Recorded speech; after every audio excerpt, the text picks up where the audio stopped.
அனைவருக்கும் அன்பான வணக்கங்கள். கொத்தகப்பட்டி ஆண்டு விழாவில் தலைமையேற்றுள்ள தலைவர் அவர்களுக்கும் இந்நிகழ்விலே கலந்து கொண்டுள்ள தமிழ்நாடு ஆசிரியர் முன்னேற்ற சங்கத்தின் மாநில ஒருங்கிணைப்பாளர் அருமை அண்ணன் மணிகண்டன் அவர்களுக்கும் எங்களுடைய அன்பிற்கினிய மாவட்ட தலைவர் கம்பீர குரலாக எப்போதும் ஒலிக்கக்கூடிய முன்னாள் மாவட்ட தலைவர் அவர்களுக்கும் வட்டார வளமையத்தினுடைய மேற்பார்வையாளர் ஐயா அவர்களுக்கும் எங்களுடைய தமிழ்நாடு அறிவியல் இயக்கத்தின் மாவட்ட தலைவர் அருமை அண்ணன் முத்துக்குமார் அவர்களுக்கும் பள்ளி மேலாண்மை குழு ஆசிரியர்கள் பெற்றோர்கள் உள்ளிட்ட அனைவருக்கும் இனிய மாலை வணக்கத்தை தெரிவித்துக் கொள்கிறோம். கொத்தகப்பட்டி ஆண்டு விழா என்றால் மிகவும் சிறப்பு எப்படின்னு சொன்னால் கல்வி சீர் நடத்தினாங்க.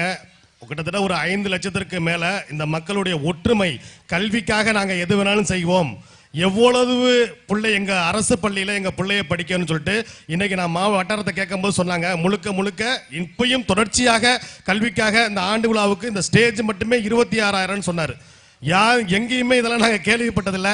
அரசு ஆண்டு விழா மட்டும் நடத்தினா போதும், அவங்க ஒரு மோட்டிவேஷன் கொடுத்து விட்டுறாங்க. ஏன்னா யாரை நம்பி கொடுக்குறாங்கன்னா உங்களை நம்பி தான், பெற்றோர்களை நம்பி தான் அரசை கொடுக்குறாங்க.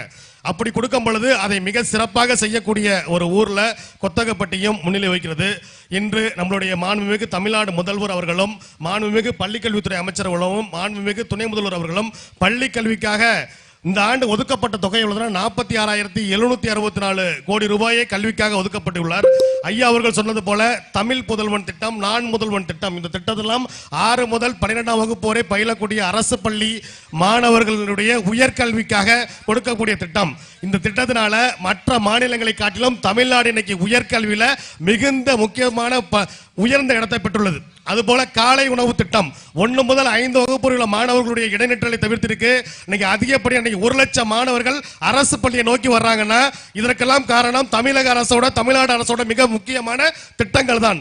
நீங்க பெற்றோர்கள் என்ன பண்ணலாம், உங்க குழந்தைகளை பள்ளிக்கு அனுப்பினா போதும், கல்லூரி கல்வி வரை, வேலை வாய்ப்பு வரை, அரசு வேலை வாய்ப்பு வரை உங்களுக்காக அனைத்தையும் அரசே தந்து கொண்டிருக்கிறது. கொரோனா கால கற்றலில் ஏற்பட்ட இழப்புகளை இந்தியாவிலே சரி செய்த ஒரே மாநிலம் தமிழ்நாடு தான். இதற்கு பொருளாதார ஆய்வறிக்கையிலேயே மத்திய அரசே பாராட்டி இருக்கிறது. ஒவ்வொரு இதே மாதிரி காலை உணவு திட்டம் இங்க மட்டுமல்ல, கனடாவிலும் ஐரோப்பியாவிலும் ஐரோப்பிய நாடுகளிலும் ஃபாலோ பண்ணப்படுகிறது. அப்படின்னா இன்னைக்கு தமிழ்நாடு அரசோட திட்டம் தான் அனைத்து மாநிலங்களும் தேர்தல் அறிக்கையில் இடம்பெறுகிறது. அந்த அளவிற்கு தமிழ்நாடு அரசு திட்டங்களை தமிழ்நாடு முதல்வர் பார்த்து செய்கிறார். ஏன்னா அரசு பள்ளியில் படிக்கக்கூடிய மாணவர்கள் அனைவரும் ஏழை எளிய கிராமப்புற மாணவர்களுடைய வாழ்க்கை தரத்தை மேம்படுத்த வேண்டும்.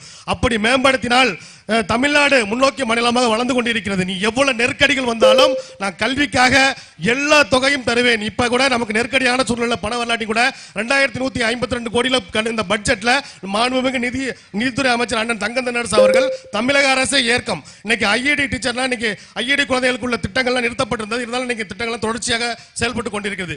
இப்படியே ஒவ்வொரு திட்டங்கள், எந்த திட்டங்கள் எடுத்தாலும் தேன் சிட்டு, ஊஞ்சல், கலைத்திருவிழா, எப்படியெல்லாம் 2022 இருந்து கல்வியில இன்னைக்கு அனைத்து வகையான பள்ளி கல்வித்துறையில மிக முக்கியமான திட்டங்களை செயல்படுத்தப்பட்டு மாணவர்களுடைய கற்றல் திறன் மேம்பட்டு கொண்டே இருக்கிறது. நீங்க மாணவர்கள் ஒன்றுதான் செய்யணும், தினந்தோறும் பள்ளிக்கு வாருங்கள், தொடர்ச்சியாக படியுங்கள். படிக்கக்கூடிய வாய்ப்புகளை அரசு ஏற்படுத்திக் கொடுக்கிறது. கொத்தகப்பட்டியிலிருந்து ஒரு IAS அதிகாரியாகவும் ஒரு IPS அதிகாரியாகவும் மிளிர வேண்டும். அதுதான் எங்களுடைய ஆசை, இந்த மக்களுடைய ஆசை. அதை நிறைவேற்றுங்கள் என்று கூறி வாய்ப்புக்கு நன்றி கூறி விடைபெறுகிறேன். நன்றி, வணக்கம்.